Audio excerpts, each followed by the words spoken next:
School is back, and Dick's Sporting Goods has what you need to win your year. We've got everything from cleats to sambas, dunks, and more. Plus, the hottest looks from Nike, Jordan, and Adidas. Find your first day fits in-store or online at dicks.com. Salah. Escape Cancelo. Oh, it's brilliant from Mo Salah. And still, Salah. Oh, sensational! Son had a goal and scored a beauty. Oh, what a strike from Yuri Tielemans. De Bruyne! And it is Wood-Prowse. Martinelli forward. Still going up. Oh, he's done it again. And City have won the Premier League. Ladies and gentlemen, boys and girls, children of all ages, EPL Index proudly brings to you the best prediction podcast in the world, A Tad Predictable, with your host, Tadiwa Chanakira. And we're back. Welcome to another episode of A Tad Predictable, the post-season edition where we are running through the EPL teams for the 24-25 season. We obviously had Man United in our last episode. We move on to the letter N. It's Newcastle United. A whole bunch of Uniteds in a row here, back to back. But I'm excited for this one because I think Newcastle are an interesting team. Obviously, they had the big thing that happened when they got bought out. It seemed like there was sort of this just tidal wave that was going to come from Newcastle, and they were just going to continue to climb up the table. Obviously, last season, they hit a bit of a road bump, so we're going to discuss some of that.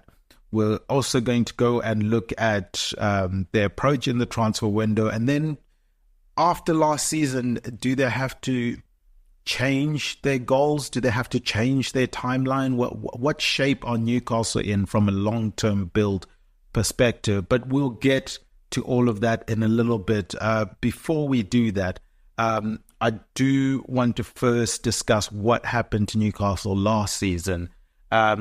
Obviously, we look at their overall record in the Premier League. They ended up finished 7th, 18 wins, 6 draws, and 14 losses.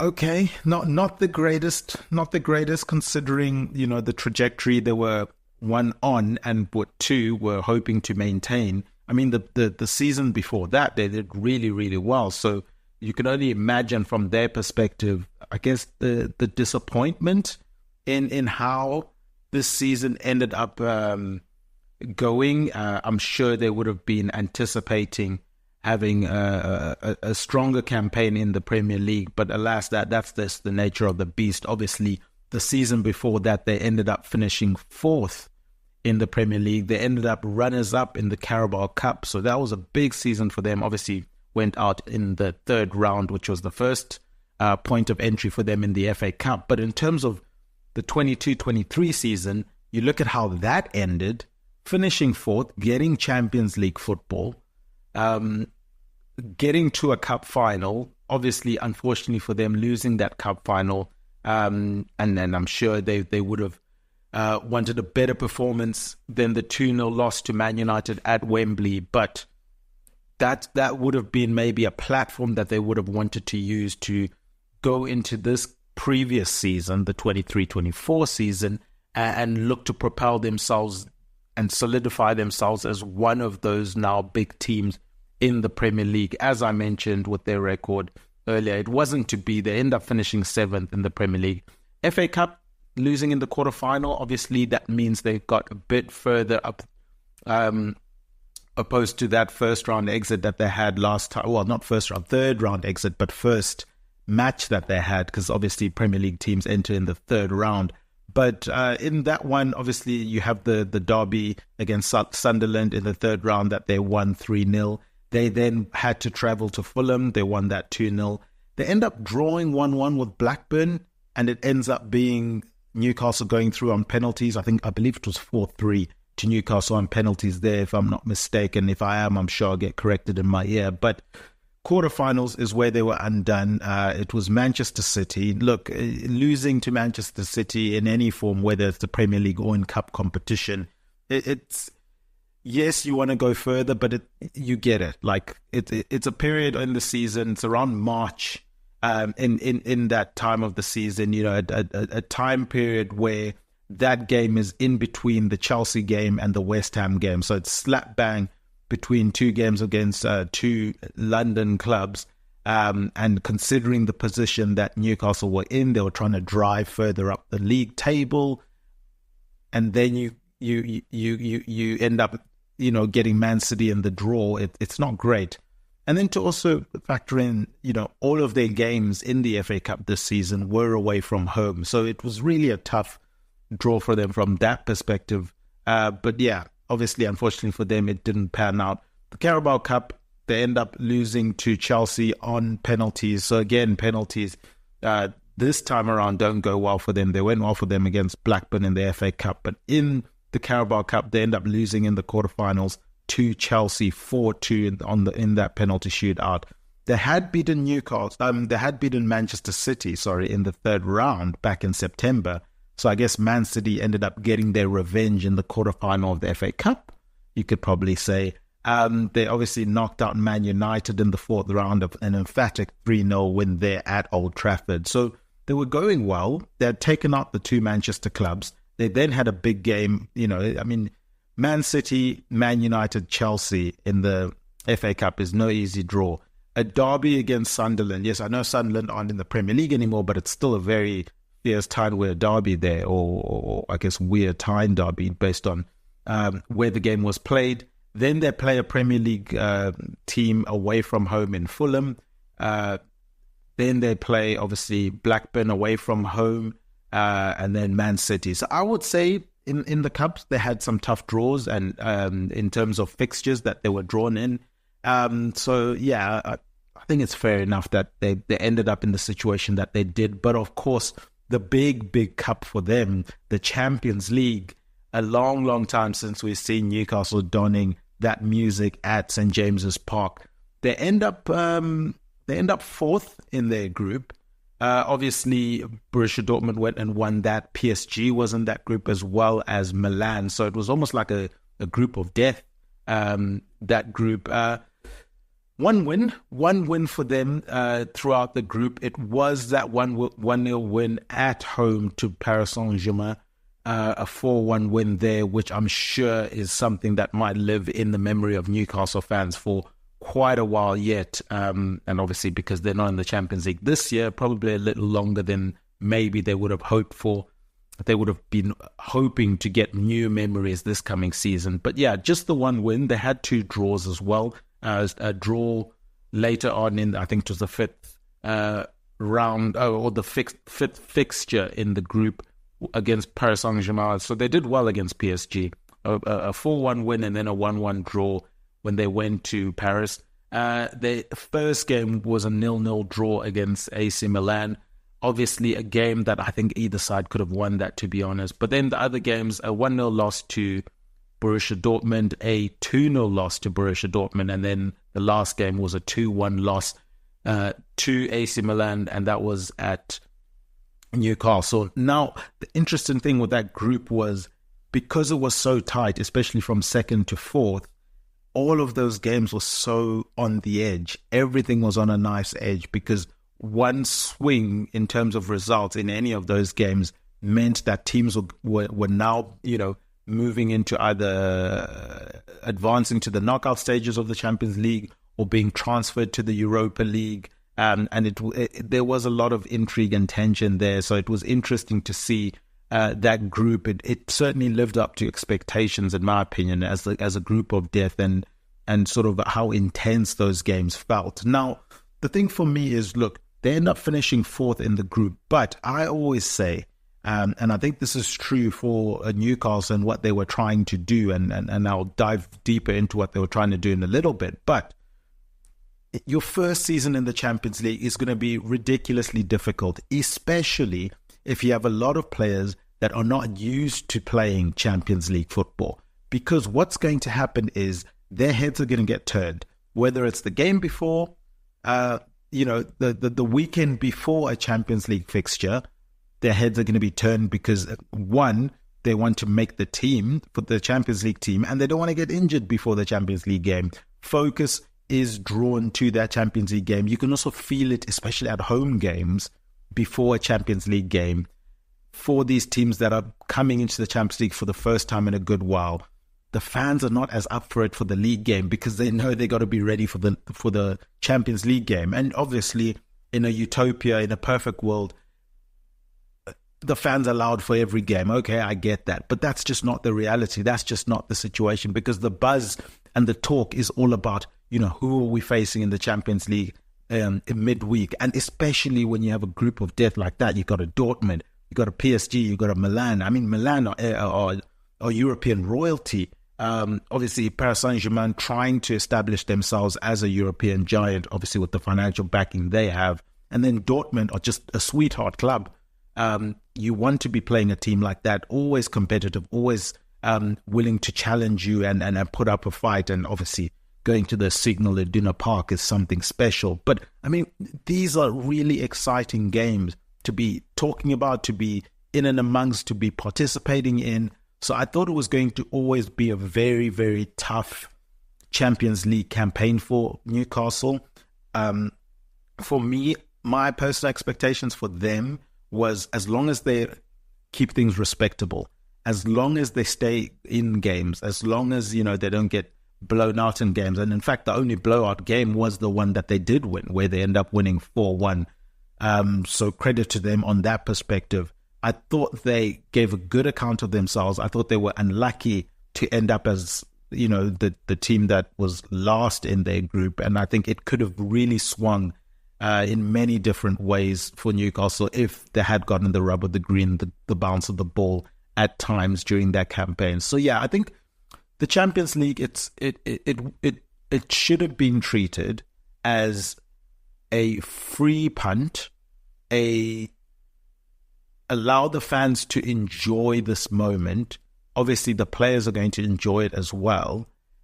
Don't put any expectations, any pressure on that, but try and navigate the season, especially in and around when we get close to those Champions League games. Because I mentioned the before a Champions League game and how players' attentions might be slightly towards the Champions League game before they've even addressed the weekend game.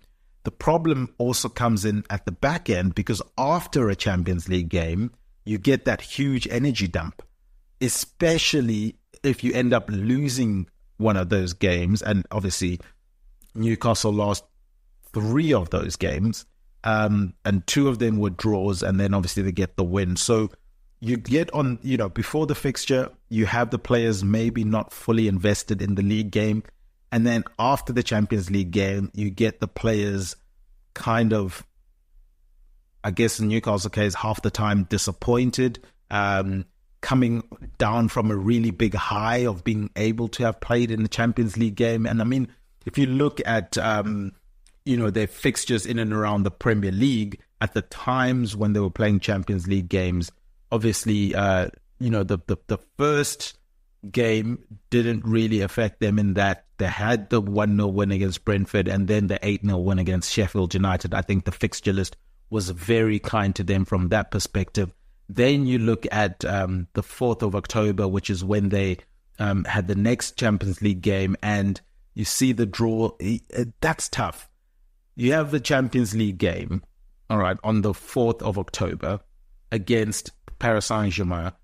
And then on the 8th of October, you've got an away game at West Ham. Now, obviously, West Ham also have European, responsibilities, and maybe that evens things out again. So maybe you could argue that that is slightly kinder to Newcastle, but I do think that is a tough game to have to go to, a very physical game to have to go to after a Champions League game. Then, obviously, on the 25th of October, they have that 1-0 loss to Borussia Dortmund. At least it's a home game, but sandwiched in between that, they have the Crystal Palace game, which was a phenomenal performance from them. Then they have to travel to Wolves. Again, another away game against a tricky team in the Premier League. They end up drawing that game. So these are points that they're starting to lose, after having played Champions League games, after that Champions League sort of energy dump that I'm talking about. Then they have Borussia Dortmund again in that reverse leg on the 7th of November. And if we're looking at the fixture just after that, it's Bournemouth away. They get defeated in that one 2-0 again. Did they expel all their energy in the Champions League game? Does that then affect their Premier League game? 28th of November, they have that 1-1 draw against Paris Saint-Germain. They had to travel to Paris for that one. And then the games in and around that, credit to them, they go and destroy Chelsea 4-1, and then they go and destroy Man United. Well, not destroy Man United, but they go and beat Man United 1-0. So that was really good. That's positive. That's what we want to see, is you riding the momentum of the Champions League hype, the Champions League energy, and you use that to propel yourself in the league. But obviously, unfortunately for them, they then go and in their next 7 games, if I'm not mistaken, they only go and win 1. They lose all of the other 7. And this is when we started to see the effects of how draining the Champions League was, in my opinion, for Newcastle, because this is kind of where Newcastle's season fell apart.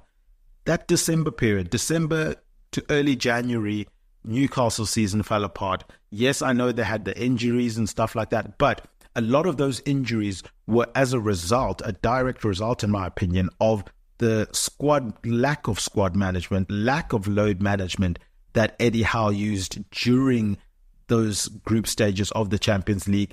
And unfortunately for them, it was twofold in the damage that it had, because first and foremost, it now meant the players were fatigued, they were injured, and obviously when you're fatigued, it's a lot easier to get injured as well. That's one thing to take into account. But also, we started to see a lot of mental mistakes. That's the first thing to go. When you're fatigued is the concentration, and you can't afford to do that in the Premier League. So we started to see the Trippiers make a lot of mistakes and become really error prone during that period, despite, him being considered by many as England's number 1 right back. But so that was a very tough period for them. And then obviously, so it affects your league form. You end up, going from, between November and all the way to January, you end up winning what? 1, 2, 3, 4, 5 games.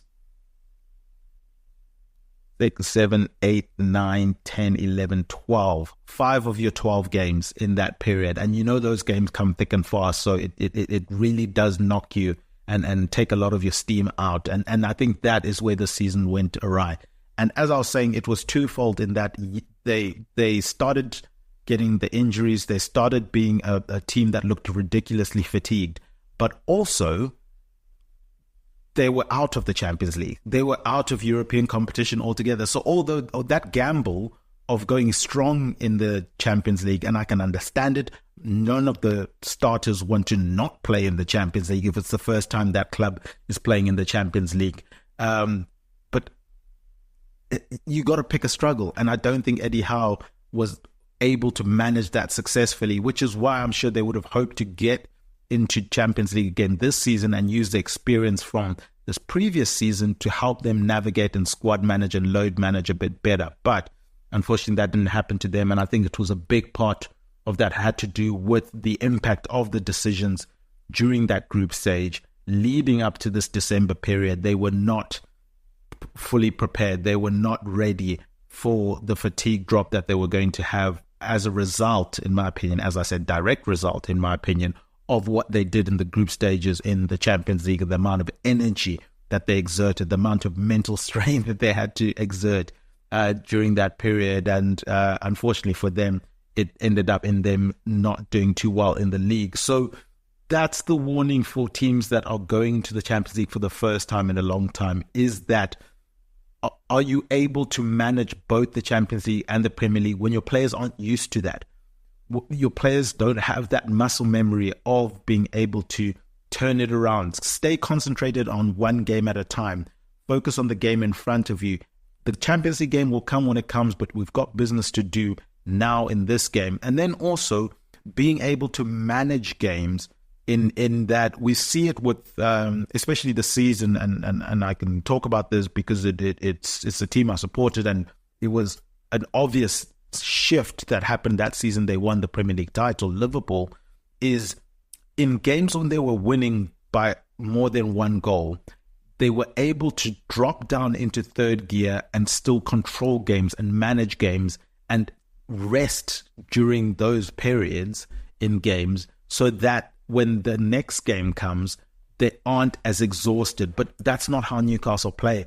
They have to play hard for 90 minutes. And if you're playing hard for 90 minutes in the league, you're playing hard for 90 minutes in the Champions League, it ends up being tough. And if you don't have a big squad, you start to see the injuries, and then you start seeing injuries in localized areas like the defense just started to crumble for them, and that starts to become a big issue. So that's something that I'm sure Newcastle will be hoping they learn from for the future. But I did want to just address that because I don't think it just affects Newcastle. I think it affects a lot of teams that head back into the Champions League for the first time. But anyway, so that's unfortunate for them.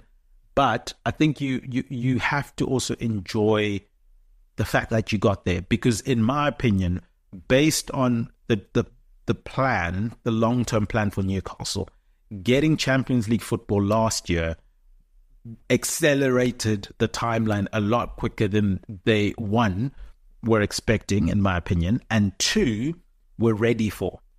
I think a season in Europa League or Europa League Conference or, one of the European competitions that isn't the Champions League probably would have benefited Newcastle more from a squad building perspective, because I think they did have a squad that was good enough to manage a Europa League campaign. I don't think they had a squad that was good enough to manage a Champions League campaign and an English Premier League campaign. But again, do you not take a Champions League campaign?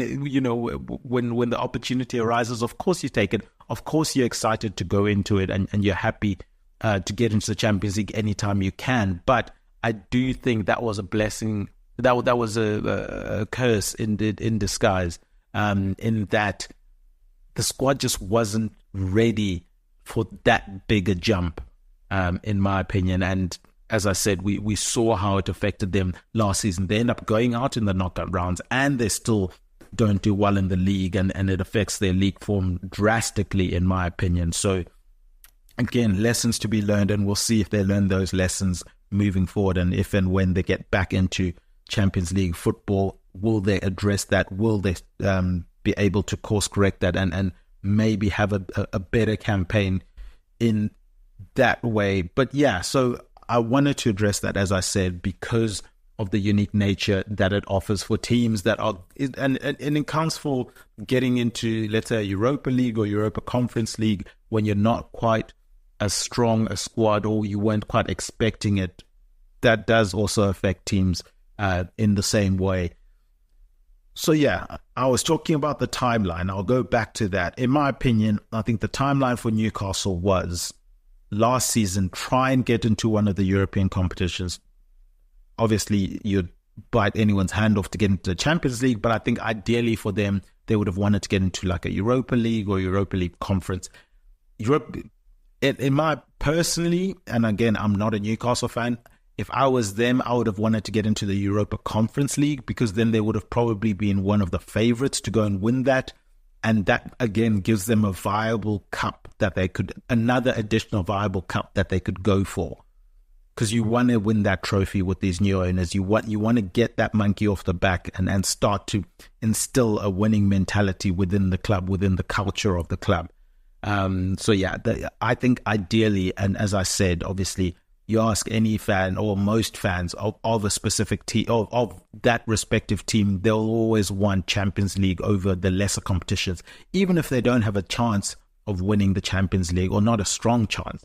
Obviously, again, those fans would have been dreaming of a fairy tale run to go and win the Champions League. That's the beauty of football. That's the hope that it gives you. But from a realistic perspective, from an objective perspective, they didn't have the squad to do it. They didn't have the squad to compete in the Champions League and the league. I think they tried to do both, and it ended up with them not being able to do either.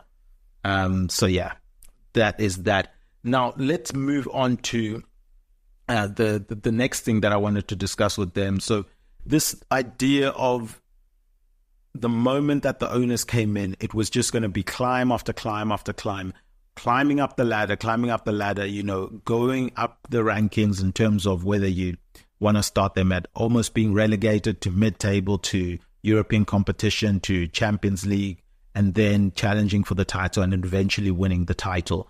As I said, the timeline got accelerated when they made it into the Champions League. So maybe some fans were thinking, oh, we've made it into the Champions League with that squad. We're obviously going to invest in the squad again in the summer.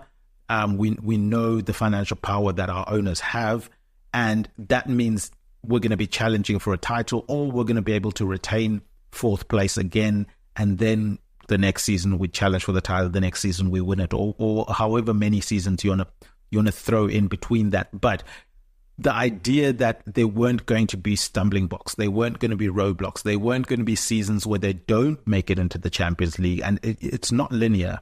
There's forward steps, there's backward steps, there's forward steps, but you hope that you end up making more forward steps than backward steps, and that creeps you further up the league table. Now, for Newcastle, obviously, this was the moment where they had that, almost, it's like when a boxer gets punched in the face. Everyone has a game plan until they punched in the face, is the famous quote. And I think Newcastle finally got punched in the face. Everything was going smoothly for them. They surprised everyone, or most people, by making the Champions League last year. They were making big name signings. Some signings maybe some people didn't think Newcastle had in them, but they were making big signings. Sandro Tonali coming to Newcastle. Who would have thought of that, a couple of years ago, that would have been a possibility? Now, obviously, we've seen, the stuff that was going on with him behind the scenes, and maybe that influenced his decision to go to Newcastle. I'm speculating here. I'm speaking just as an observer, not as someone that knows anything about that situation. But maybe it was a lot easier for Newcastle to get a Tonali because of the issues behind, off the field that were coming up. Who knows?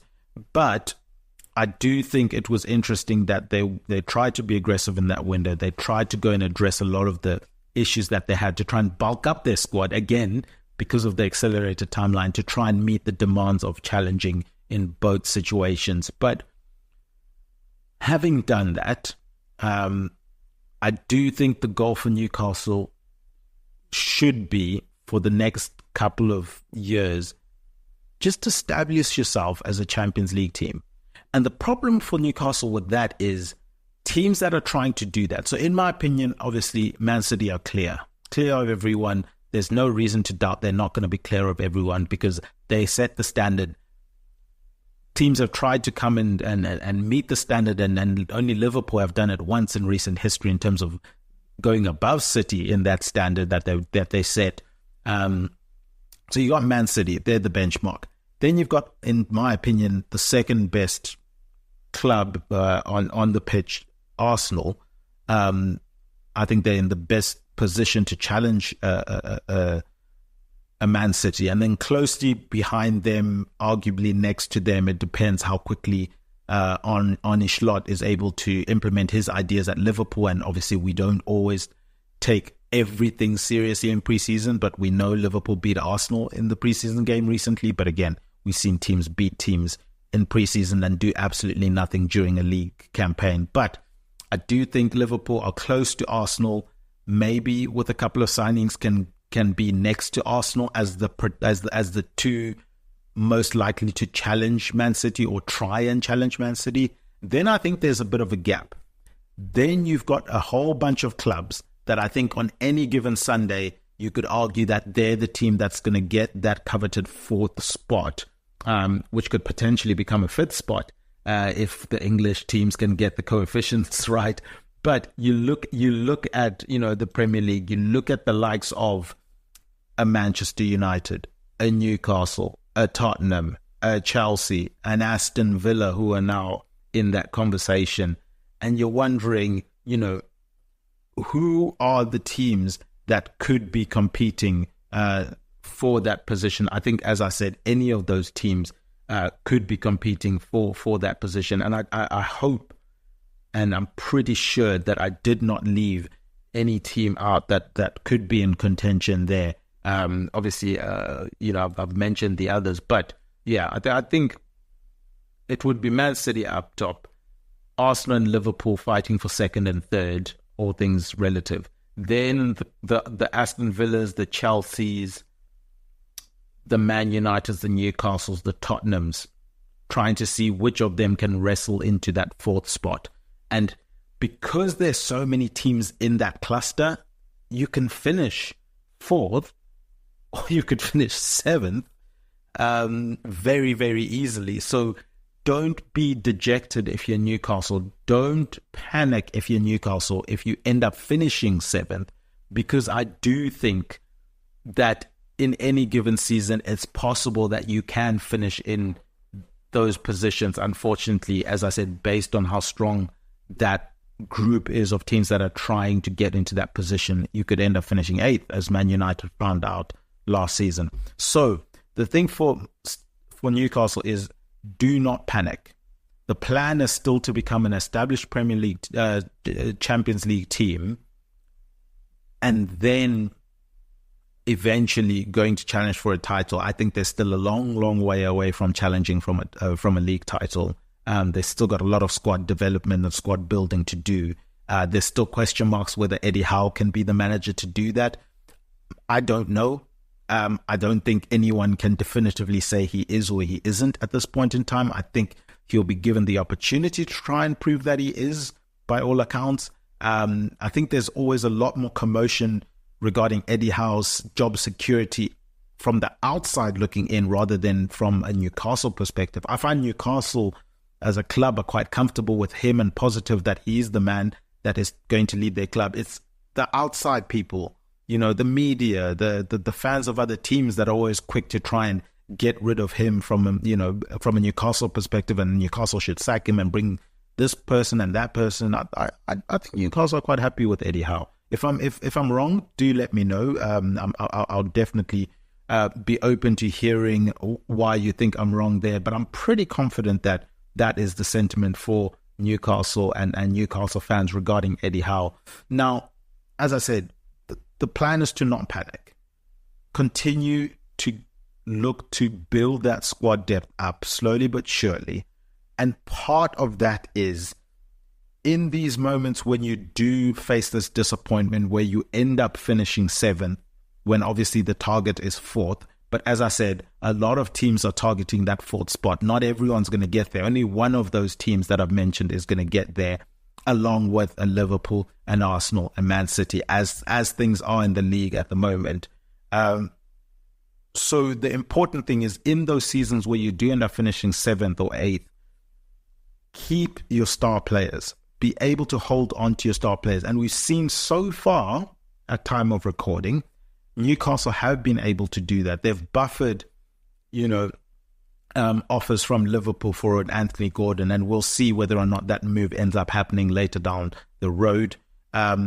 We've seen them be able to hold on to a Bruno Guimaraes, and I think it's important that they set their stall in terms of what they were looking in terms of transfer for him, how much they wanted, and they weren't going to budge. And other teams know that Newcastle aren't going to budge in terms of their valuation for him. I think it's north of 100 million, if I'm not mistaken. And they've told clubs, pay it or just go away. Like, we don't want to talk to you. We don't want to negotiate. Don't call us if you're coming to negotiate for something less than that. Okay, this is the starting point.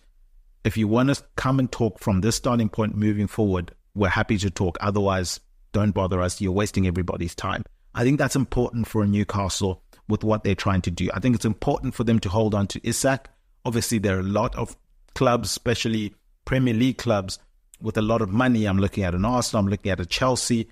Potentially, it would have been Man United at one point in time, but they've gone in a different direction. Clubs that are looking for a number 9.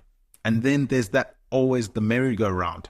If, for example, an Osimhen ends up going to a Chelsea, that frees up money for Napoli to go and get a striker. Do they go now get like an Isak or something like that? So the important thing for Newcastle, first and foremost, this off-season, before you even look at who you should be bringing in, the important thing is, in the season where we don't make Champions League, we're keeping our stars. We're making sure that they've got long-term contracts so we keep the value. And we're not obviously strong-armed into having to sell them. And we're able to then, from that platform, improve the squad. And that is what Newcastle are trying to do. That is what Newcastle's goal should be this summer. Whether they're able to see it to the end of the summer, because we know teams are going to come back for these players, in my opinion, it's going to be interesting to see. But yeah, that's what I would be doing if I was Newcastle, is holding on to the talent. You have to hold on to the talent and then look to build the squad up. So we've done the first bit of holding on to the talent this far. We're going to look at what else they need to be doing in the transfer window to now develop the squad and build upon the squad. But we are going to do that after the break.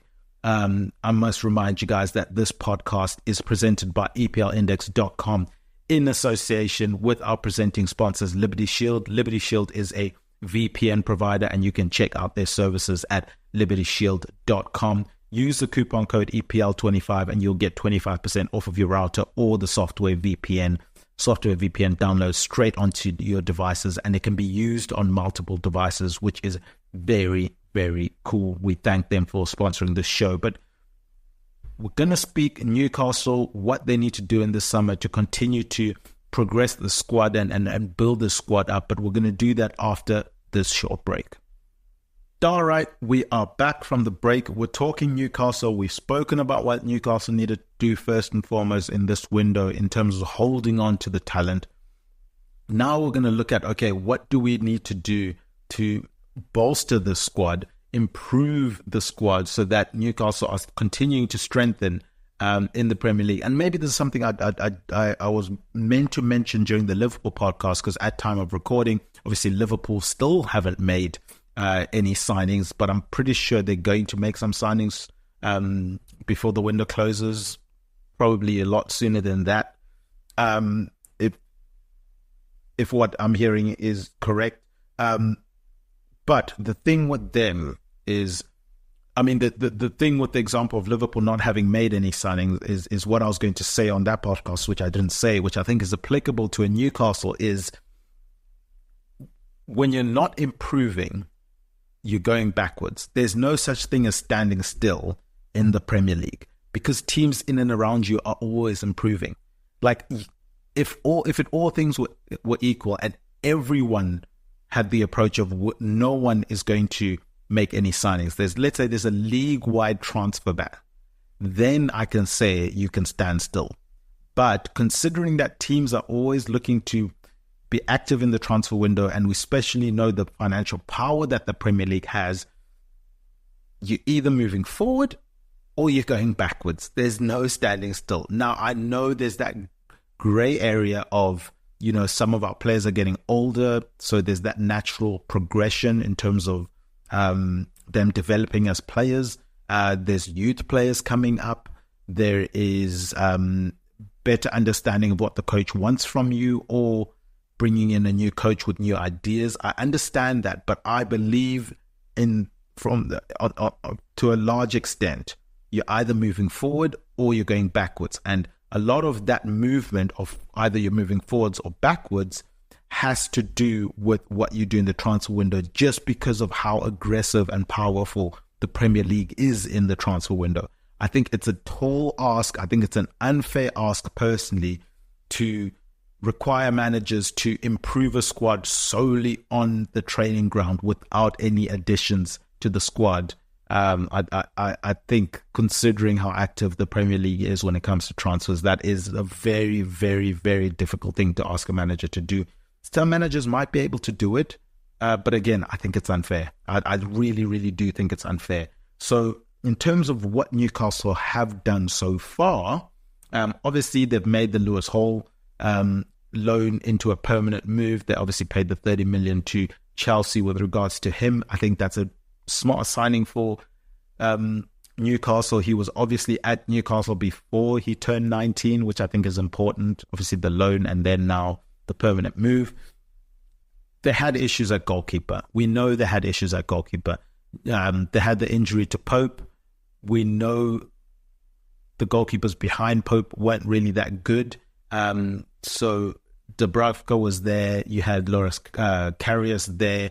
Not really the goalkeepers you want to be deputizing if Pope gets injured, but obviously you usually hope and expect your number one goalkeeper not to get injured. But they've tried to address that backup goalkeeper situation, in my opinion. They've gone to Nottingham Forest. They've gone and paid the 20 million for 30-year-old Vlachodimos, and we will see whether or not he is an adequate, backup goalkeeper for them. It's an awful lot, 20 million for a backup goalkeeper, in my opinion. But again, it was a need that they needed to address. So I'm glad at least they were aggressive in going and identifying someone and bringing them in as early as possible so they can acclimatize and get ready for the season. Smart signing in Lloyd Kelly coming in on a free transfer, in my opinion. Obviously, they were in the sweepstakes for Tosin Adebayo, but I think Lloyd Kelly is a decent, solid Premier League caliber player that will come in and do a good job for them, in my opinion. I think as a squad depth piece, I'm very happy with the Lloyd Kelly coming in. They were wanting to bring in even more reinforcement from a goalkeeper perspective because John Ruddy has come in on a free transfer. Obviously, he left Birmingham last season. I do think this is one of those where it's a goalkeeper coming in as also a third choice / coach. We've seen, for example, Liverpool employing that. We've seen Everton employing that recently. Same goalkeeper in both situations there, interestingly enough. But yeah, we've seen teams do this where the third goalkeeper is effectively like a de facto coach in there as well. So John Ruddy comes in. Now, in terms of, obviously, there were a couple of players that came back from loan, one of which is part of the transfers out. So we'll move swiftly to the transfers out. Elliot Anderson goes to Nottingham Forest. So again, there were a lot of deals done between teams that were worried about whether or not they were going to meet the PSR rules closer towards, the closer towards January. We saw a lot of deals. So obviously, as we mentioned, they go and get the goalkeeper from Nottingham Forest. They then sell their centre midfielder, Elliot Anderson, to Nottingham Forest. I do think maybe from a Newcastle fan perspective, you would have hoped they would have been able to keep him. He is someone that has been coming up the ranks at Newcastle, and maybe he could have had an impact. But I do think for the money that they got for him, I think it's fair play for them to sell him and look to invest that money. I know some of it may have gone to the goalkeeper, but look to invest that money into bringing in some additional academy players. And if they can keep that cycle going, a la a Chelsea, for example, or a Man City to a bigger extent, where your academy is funding your academy. And I say that by saying the players that come through your academy either get sold or do get sold, and that money then gets put back into buying players for the academy, and you continue to do that. And if you can do that to an effective level, also that's pure profit.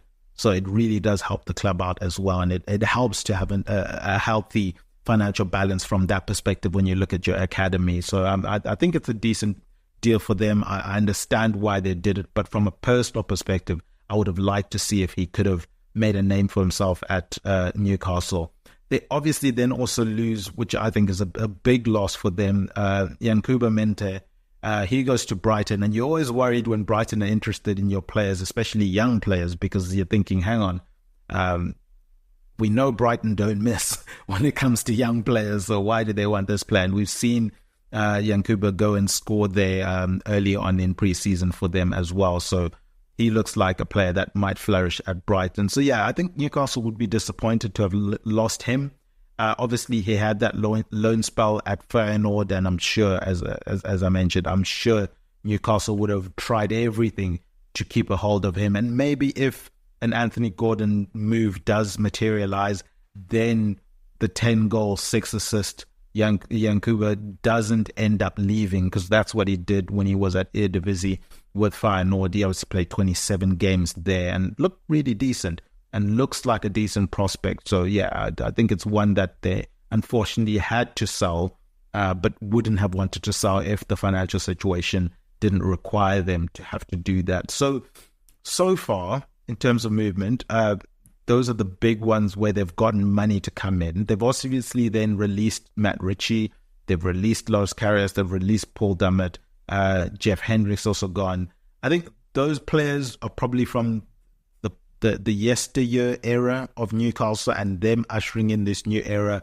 I don't think there was space for these players, so I have no issue with any of them being let go, and I think Newcastle did have to move on from them. I don't think it was smart for them to give any of those players a new contract personally, unless you're thinking Matt Ritchie can be part of the player coach side of things, but again, maybe offer him, a more coach type salary, and then maybe say you can be an emergency break glass squad player. But no, I think it was the right thing to do.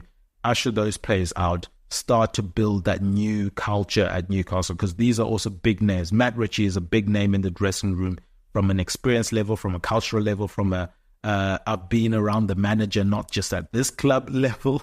Obviously Paul Dummett as well, very much Newcastle through and through. So it's sad to see them go and that era go, but also exciting for what Newcastle can do going forward. So yeah, it's a weird window for Newcastle. As I said, from my perspective, I think it's a great window so far, considering the players that they've been able to keep. And if they can keep them, I think it's a successful window from that perspective, just because, they didn't finish in the Champions League. And it's very easy for the problem with being being a new team trying to enter that space of the big traditional teams in England is the moment things don't go well, the players you do sign that are talented might be the first to exit, because that's not what they signed up for. They signed up to the dream of, we are now the new Man City. And if it turns out we aren't the new Man City, no, I'm going to go to the actual Man City or a team equivalent, and we've seen the flirtations with Man City and Bruno Guimaraes. So that story maybe does end up happening, unfortunately for Newcastle. But yeah, that's the thing there. I do think Lloyd Kelly coming in helps. Maybe they need a couple more in terms of that defensive line. Obviously, they hope for the fitness of a Tino Livramento. If he can stay fit next season, it's a big season for him. But I wouldn't mind them bringing in one more centre-back, just considering the injury issues they had last season. Just as a in case of emergency break glass type situation, I wouldn't mind them bringing. And preferably one that can play on the flanks in one of the fullback roles as well, which Lloyd Kelly can do. He can play left centre-back, he can play left-back if needed as well. The goalkeeper I've mentioned, they've addressed it. I don't know if they've resolved it from a long-term perspective with Pope's age, but, they've at least done something there. I do think midfield is something they're going to need to look at. I don't... Obviously, Sandro Tonali is going to be like a new signing when he eventually comes back, but I wonder if they need a little bit more in there as well. Do you then bring in the Bruno Guimaraes replacement now, like a young player that you can develop in-house to eventually take over from him? Or do you back yourselves and say that we're going to be able to keep a Bruno Guimaraes? That's an interesting thing to see whether or not they do that. In attack, we know that in recent history they've lost to Saint-Maximin. I think they have been trying to look for wide players. We know Anthony Gordon is a player that I don't think he's made it, has made it difficult to interpret that he does want the move to Liverpool. So I'm sure if he can get his way, he would want the move to Liverpool. That's the impression that I'm getting. So who then comes in to replace him is going to be really, really big, because I think he's been key for Newcastle at times in recent history. Obviously, a signing that a lot of people criticized, and I think Newcastle proved a lot of people wrong by bringing him in, because I think he's been really impactful and a key player for them over the last couple of seasons. So he comes in. I mean, so he would need to be replaced definitely if he does leave. Up front, I think it's an awkward situation with Callum Wilson, because obviously when he's fit, the guy scores goals.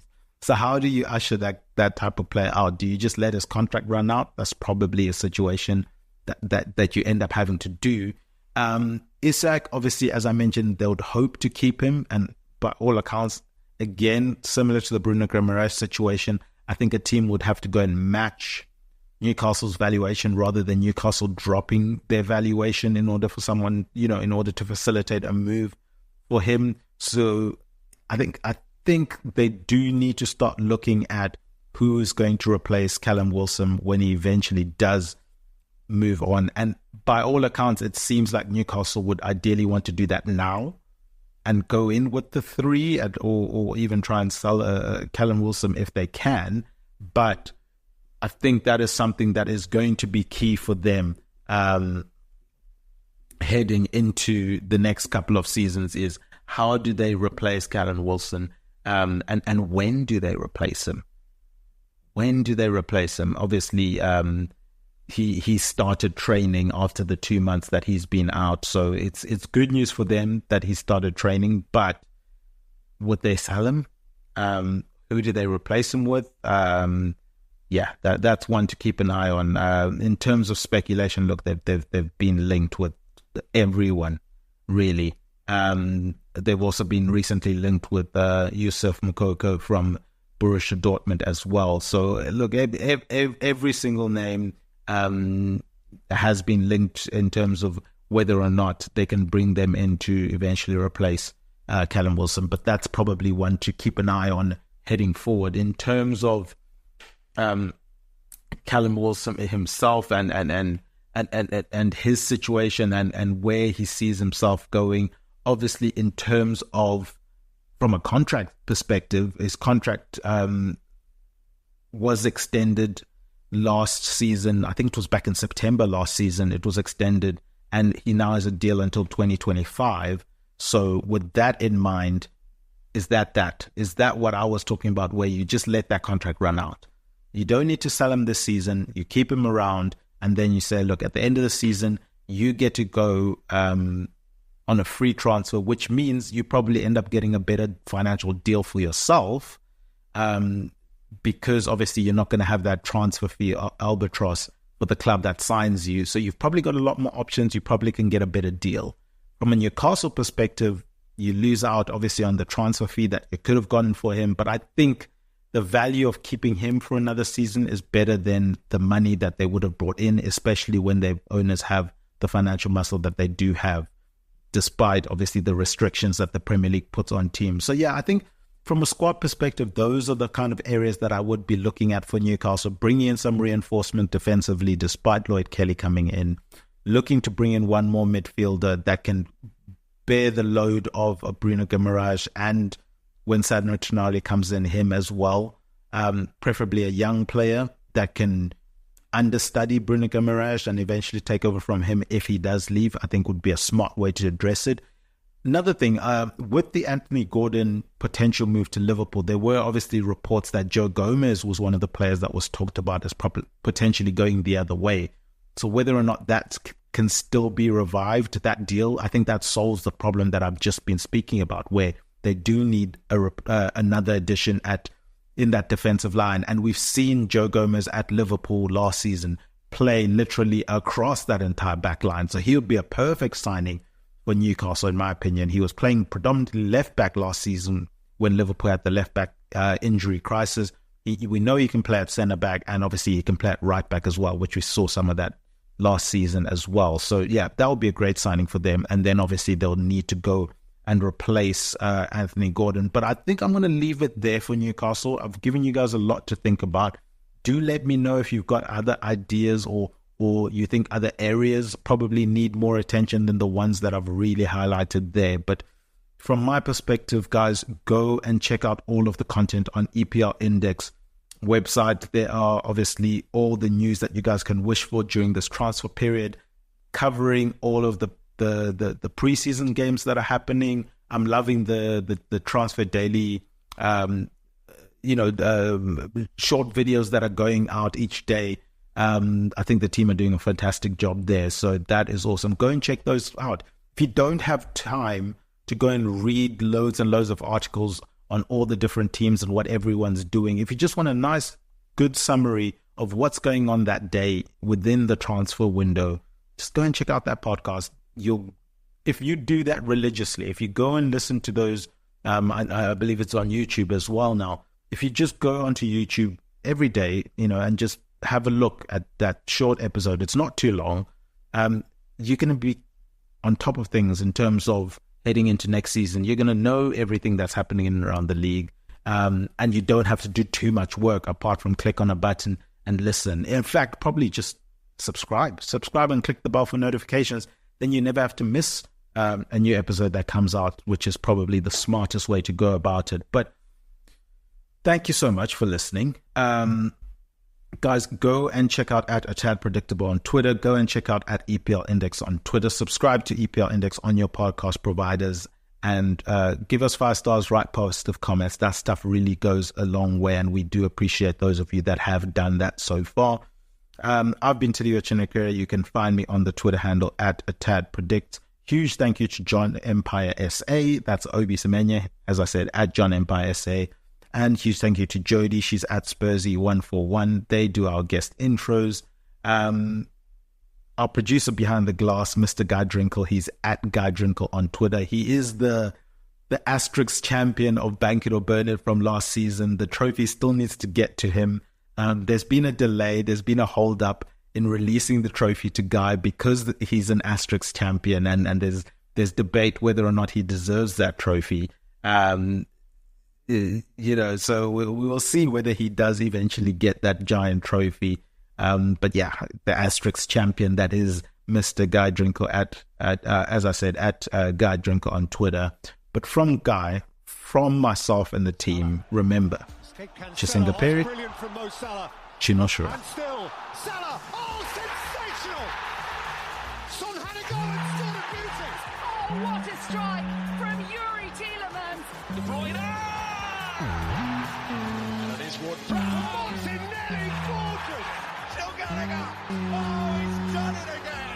And City have won the Premier League! Sports Social Podcast Network.